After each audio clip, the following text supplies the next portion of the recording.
Joining the podcast is TV and radio broadcaster for the Crimson Tide, Roger Hoover. Good morning. You doing all right? Good morning. Doing very well. I got back at 1 a.m. from Hattiesburg after a tough baseball loss for the Crimson Tide, but looking forward to what's ahead this spring for Alabama. Well, I got to ask, just out of curiosity, as a University of Tennessee graduate, do you secretly pull for Tennessee when they play Alabama? No, not at all. I mean, those days are long gone in the past. The funny thing is, I've been at Alabama for 10 years now. And when I was in school at Tennessee, I was kind of always known as the Alabama guy because I grew up really with rooting interests for both schools and ended up going to Tennessee. But always had a fondness for the Crimson Tide. And it's been getting to live out a dream, honestly, getting to be here the last 10 years and hopefully many more. Well, what's the story behind that, kind of growing up pulling for both? My dad's family his side of the family had some family in Huntsville that went to Alabama. One of his cousins is one of the first female student athletes in Alabama history. Patricia Morgan, and played tennis for Alabama. It was even recruited a bit by Bear Bryant to be on that team. So always again a great fondness for Alabama's athletic tradition and history. I'm a huge sports history person, so the more I learned about Coach Bryant as a kid, I really just became fascinated with Alabama through the years, and that helped lead me here eventually. Well, before coming to Tuscaloosa, you spent some time with the Jacksonville Jumbo Shrimp, the minor league baseball team, and spent some time at Carson Newman University. But as far as Alabama goes, which game or call kind of sticks out in your mind? There are a lot of them from my Alabama time. I think that when I filled in for Chris Stewart, the day of the 2021 SEC championship football game, Alabama men's basketball had a game against Gonzaga in Seattle, Washington, and that turned out to be just a tremendous day of Alabama athletics. Obviously, the football team did its job against Georgia to earn a berth in the college football playoff, win the SEC championship, and then that night, Alabama had a great win in men's basketball against a fully loaded Gonzaga team, and that Crimson Tide team was really special to get that done in Seattle with hardly any Crimson in the building. It was all Gonzaga fans at the home of the NHL Seattle Kraken, but it was just a fun atmosphere. And for Alabama to play so well, get a win as one of the most memorable days I can remember. Final call I used that night was it's a bad day to be a Bulldog because obviously Crimson Tide beat the Georgia Bulldogs in football, and then Alabama did its thing against the Gonzaga Bulldogs in basketball. I've always been interested to know how, media people, radio guys, broadcasters, all that, how do you prepare for a game? Kind of walk me through your routine and how you get familiar with the opposing team. Yeah, you do as much homework as you can on the opposing team and your own team. I build out game charts for both teams, if it's basketball or football. And it's basically just one sheet, like a cheat sheet you would have for a test, where you combine everything that's out there on these teams into one page, and you kind of can know where everything is. You organize it by player. That's really important. I do things, for instance, with the basketball chart. I'm basically combining the roster, the statistics and the notes, the individual notes, the team notes, all onto one page, organized numerically by player. Do the same thing when I prepare for a football game. Get all the offense and the defense and the special teams all on these one sides of the paper. So that way I'm quickly able to identify players when things happen in a game. And that's really the bulk of all the preparation I do. For baseball, it's a little more complicated. You do fill out a scorebook, but then I have notes on my computer on each and every player I can go to. So I spent a lot of time getting those notes prepared and ready to go for each and every broadcast. You mentioned being able to quickly identify. Is that something that is kind of stressful during games as far as, having all your stuff laid out there on your desk so that you can look down and find it real quick?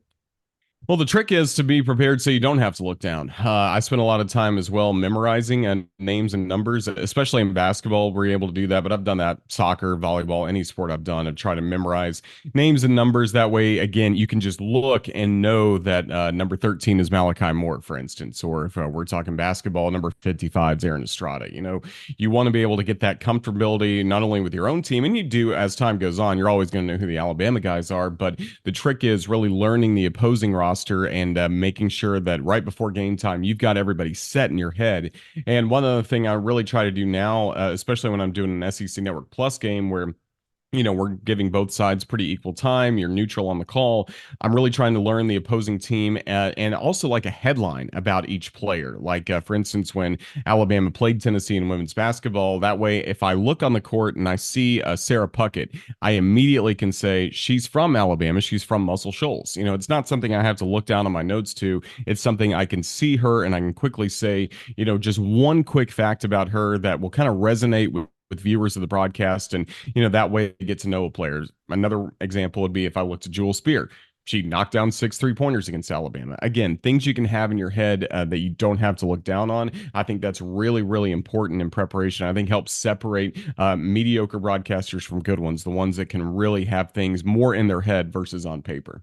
And what's kind of the rule of thumb with that as far as calling the game play by play versus kind of, telling a story about a player or kind of just getting off on I'm not really a tangent, but you kind of get what I'm saying.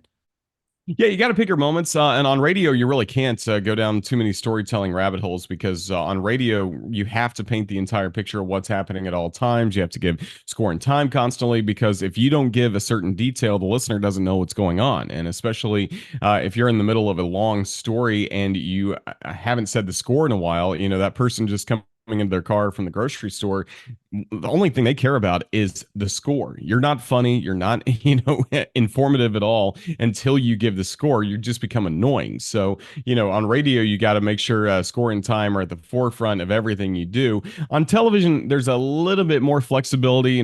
People are watching, they are able to tell what's going on. They have the score bug at the bottom of the screen, so they are able to stay in tune to what's going on. But still, you got to pick your moments there. If it's a tie game, with 10 seconds left, that's not the time to talk about a story. That's the time to just call the action, almost like you're on the radio. So I think you got to kind of learn a feel for all those moments, both on radio and in TV, when to mix in storytelling along with play by play.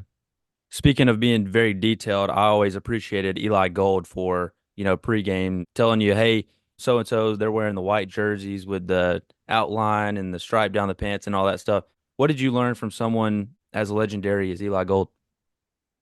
Well, preparation, I think he was second to none in terms of his preparation, getting ready to go for each and every game. And I'll say that too for other sports. I don't think people realize that Eli did so much SEC Network Plus work in addition to all of his Alabama football play by play. And there would be days where Eli would just, we would have like a great, Alabama LSU game. And then the next day I'd see him when I was doing women's basketball radio, he'd be there doing the women's basketball game on SEC Network Plus, and he would be just as prepared for that game. Maybe it's Alabama against Alabama A&M, and he's just as prepared. He has just as many notes on Alabama A&M as he did for LSU the night before when it was a 1 versus 2 matchup. I mean, that's the level of preparation that he always had. So I really take that with me, and in knowing how to approach every assignment and treat it seriously. I think that's really important. Then he's just so descriptive. You mentioned he was so good at setting the scene and kind of telling you what it was like each and every place Alabama visited, especially on the road, like the way he would describe, Tiger Stadium, the fans in purple and gold, and the night sky and all this kind of stuff. And he was such a good describer on radio, and I think that's another separator of what separates a mediocre broadcaster to a good one, is somebody that can really make you feel like you're there and in the moment. And he was so good at painting a picture using his vocabulary, which was massive, to really paint a beautiful picture of whatever was going on. You've called several different games in a bunch of different sports. I'm curious to know, what is your personal favorite and how much of a difference is it to call, let's say a baseball game versus a basketball game? It's interesting. My favorite sport to call is basketball, especially basketball on the radio. I think is my favorite sport that I get to call, and I think it's funny because I'm not the biggest basketball fan. Like I rarely watch basketball games outside of ones I have to work or teams I'm involved with, or I don't think I've sat and watched a full NBA game since maybe I was in high school. I just don't like basketball that much. Watching it, in person, it's all right, but I'm not the biggest basketball fan. But I love calling it because it's 5-on-5. You get the players fairly easily in your head. It's easy to identify sports spots on the court, probably easier than any other sport. So basketball is probably my favorite sport to call. Baseball, I love. Baseball is my favorite sport. Now I can watch baseball all day long. I can watch a random, Oakland A's versus Kansas City Royals game just fine. But the baseball, it's such a long season, even in college baseball. but it's still so much fun to call. Baseball is just fun to work in each and every day. And when I was with Jacksonville, you're playing 140 games in 150 days. It's really not a job at that point. It's more of a lifestyle and just the daily ups and downs of a season, the long travel. It really is a lifestyle more than anything. And I just love working in baseball still, and win the college game with Alabama. And then, obviously football is just fun to prepare for. For me, the whole fun of football is not necessarily game day. Game day is great. Game day is when you have everything ready to go and you just get to present all the hard work you've done all throughout the week. But I love the week of preparation in football. I love building up the chart starting on Sunday night or Monday morning, and then you have talk shows during the week. You have all these press conferences. You get do a deep dive in the opposing team. You get to interview their broadcaster. You get to really learn all the nuances of what makes them tick, and then you put it all together on Saturday, and it's a blast. And then the unexpected happens, the really fun moments, and then the atmosphere that we get to see wherever Alabama goes, especially on the road, and then of course at home at Bryant Denny is second to none. But it's just incredible each and every week how it all comes together. So that's my way of saying I love like all the big three sports, football, basketball, baseball. I love them all for different reasons. It's just what makes being a college broadcaster so much fun, getting to dip those toes into the waters of all those different sports. Well, sticking with basketball, as Nate Oates and the Crimson Tide head to Nashville for the SEC tournament, what are your keys to success for them to get it done and be sitting pretty going into the NCAA tournament? I think they have a tall challenge ahead of them because this is a really deep SEC tournament field. Now, Alabama is certainly capable.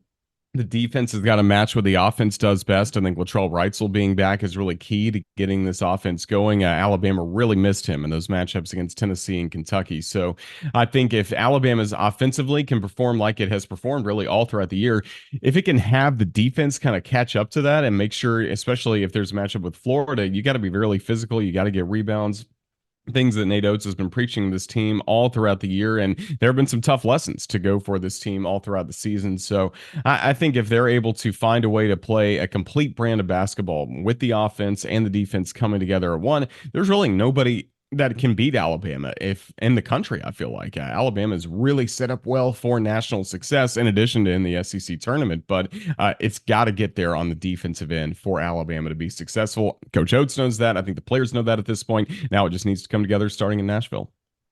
Well, as we wrap this up, give me your thoughts on the upcoming baseball season at Alabama. Is there any guys in particular that you're excited to watch? Yeah, it's been a great start to the season. Alabama, 15-2 through the first 17 games, and now you got Tennessee coming in town this weekend to start SEC play. SEC baseball is the most fun regular season I think there is in college sports because it's 30 games, it's 10 weekends. These 3-game series against just juggernaut baseball programs. I mean, all of these programs could compete at a very high level in the postseason. Not all of them can get there because they beat each other up, but all these rosters are built for a deep run in the NCAA tournament, and you're seeing future major leaguers left and right. It is just outstanding. I love being at home for these big matchups. Love going on the road to so many great places. Just SEC baseball is really hard to beat. For the Crimson Tide, it's a really new roster with Rob Vaughn being his first year as the head coach. He's really had to rebuild the roster through the transfer portal. A couple of guys that stand out: TJ McCants, who we got to see with Ole Miss the last 3 years. He was a starting center fielder when Ole Miss won the national championship 2 years ago. He's come to Alabama and played really well in the two spot of the order, hitting a lot of home runs, getting on base at a high level. That's been fun. And then Evan Slight is the one guy I would point to as well. He's the captain of this team. He wears the number 3 because he represents the 3 pillars of this program: ownership, toughness, and grit. He had a huge performance in Alabama's comeback bid against Southern Miss on Tuesday of this week. And he's just such a dynamic player and a good leader for this team. And I think that's great to have with a first-year head coach. You got to have somebody like Evan Slight. So those are 2 guys, TJ McCants, Evan Slight, I'd point to. And then on the mound, Ben Hess. Ben Hess is a future major leaguer. He's a Friday night starter for the Crimson Tide, and he really acts the part of an SEC Friday night starter. He's got an electric fastball in the upper 90s, great breaking pitches to go along with that. So as long as he's healthy, Alabama's in really good shape starting each and every weekend. Roger, I really appreciate you getting on here and chatting some ball with me. I always enjoy listening to the games that you're a part of. I hope you have a great rest of your day. All right. Thank you so much, Skylar.